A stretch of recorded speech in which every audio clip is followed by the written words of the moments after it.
Salam Patriot di Suara Patriot. Kali ini kita angkat tema komunisme adalah roh jahat.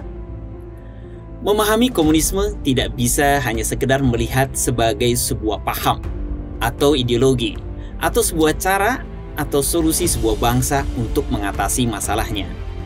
Untuk memahaminya perlu dilihat kenyataannya seperti apa. Ketika sebuah negara dikuasai komunisme, apa yang terjadi di negara tersebut? Apa fakta-fakta yang terjadi di saat itu?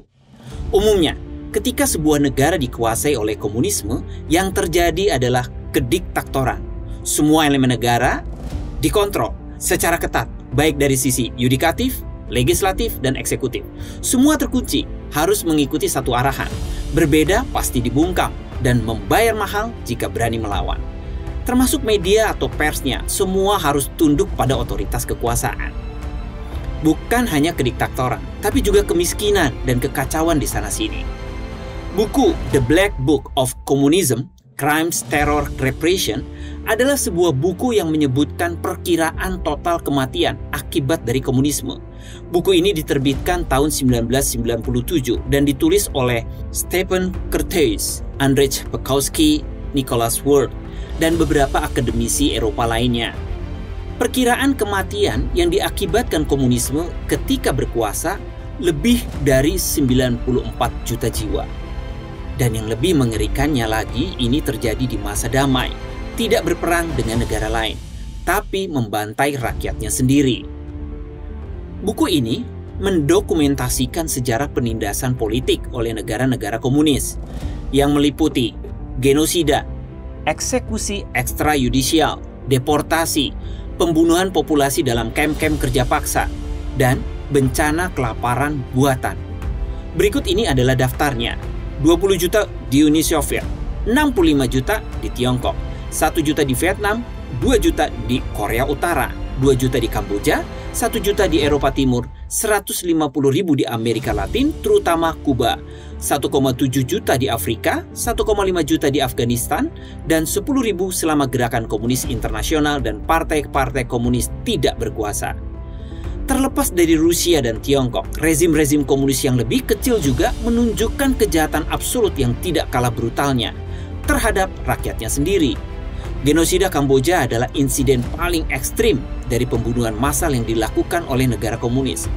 Berbagai perkiraan menyebutkan jumlah warga Kamboja yang terbunuh oleh rezim Khmer Merah Pol Pot antara 1,4 juta hingga 2,2 juta jiwa, hingga sepertiga populasi Kamboja saat itu. Dengan merefleksikan singkat jumlah kematian akibat komunisme yang begitu besar, apakah itu hanya sebuah kebetulan saja? Atau karena roh jahat komunis sudah menempel pada para pemimpin di negara bersangkutan, sehingga dorongan melakukan kejahatan pembantaian umat manusia terjadi di mana-mana. Akibatnya nyawa manusia melayang tanpa harga. Padahal jika kita manusia yang normal, tidak perlu baik-baik betul, melakukan hal yang menyakitkan kepada orang lain seperti menyinggung perasaan seseorang, kita sudah merasa rasa bersalah. Atau menghukum anak dengan keras sudah membuat hati tidak nyaman. Tapi kalau sudah bisa membunuh dan berani membunuh manusia bahkan jutaan, tidak mungkin hanya kemampuan manusia di permukaan, tapi pasti ada sesuatu yang mendorong orang tersebut. Pastinya orang tersebut sudah dikuasai roh kejahatan, roh kegelapan. Saya memahami bahwa seseorang yang baik pasti akan memikirkan dampak perbuatannya terhadap orang lain terlebih dulu. Orang baik pasti di dalam pikirannya penuh dengan damai, keterbukaan, dan keinginan untuk membantu orang lain. Dan semoga jika kita penuh dengan damai, keterbukaan, dan ketulusan membantu orang lain, berarti kita diliputi oleh roh kebaikan.